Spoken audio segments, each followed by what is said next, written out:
ಚಿಂದಿ ಉಡಾಯಿಸೋ ಖಾರ ಬಣ್ಣ ರುಚಿಯನ್ನು ನೀಡುತ್ತದೆ. ಮೆಣಸಿನ ಪುಡಿ ಚಿಂದಿ ಉಡಾಯಿಸೋ ಖಾರ ಬಣ್ಣ ರುಚಿ.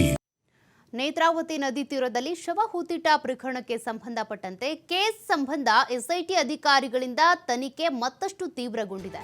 ಎಸ್ಐಟಿ ವಿಚಾರಣೆಗೆ ಹಾಜರಾದ ಗಿರೀಶ್ ಮಟ್ಟಣ್ಣನವರ್ 6ನೇ ದಿನದ ವಿಚಾರಣೆಗೆ ಹಾಜರಾಗಿದ್ದಾರೆ. ಗಿರೀಶ್ ಮಟ್ಟಣ್ಣನವರ್ ಎಸ್ಐಟಿಯಿಂದ ಕೇರಳ ಮೂಲದ ಯೂಟ್ಯೂಬರ್ ಮನಾಫ್ ವಿಚಾರಣೆ ಕೂಡ ಮುಂದುವರೆದಿದೆ.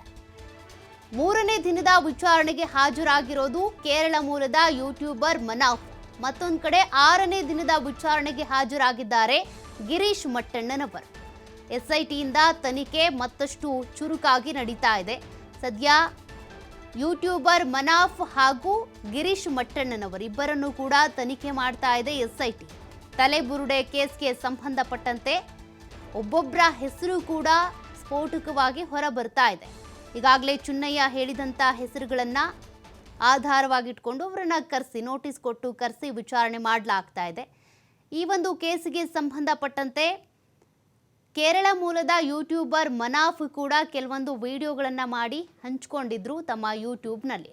ಹಾಗಾಗಿ ಅವರ ಮೇಲೂ ಕೂಡ ಆರೋಪಗಳು ಕೇಳಿ ಬಂದಿವೆ. ಚುನ್ನಯ್ಯ ಅವರ ಹೆಸರನ್ನು ಕೂಡ ಹೇಳಿದ್ದಾನೆ. ಹಾಗಾಗಿ ಯೂಟ್ಯೂಬರ್ ಮನಾಫ್ನನ್ನು ಕೂಡ ಕರೆಸಿ ತನಿಖೆ ಮಾಡ್ತಾ ಇದ್ದಾರೆ. 3ನೇ ದಿನದ ವಿಚಾರಣೆ. ಮತ್ತೊಂದು ಕಡೆ ಗಿರೀಶ್ ಮಟ್ಟಣ್ಣನವರವರ ವಿರುದ್ಧ ಕೂಡ ಸಾಕಷ್ಟು ಆರೋಪಗಳು ಕೇಳಿ ಬರ್ತಾನೆ ಇದ್ವು.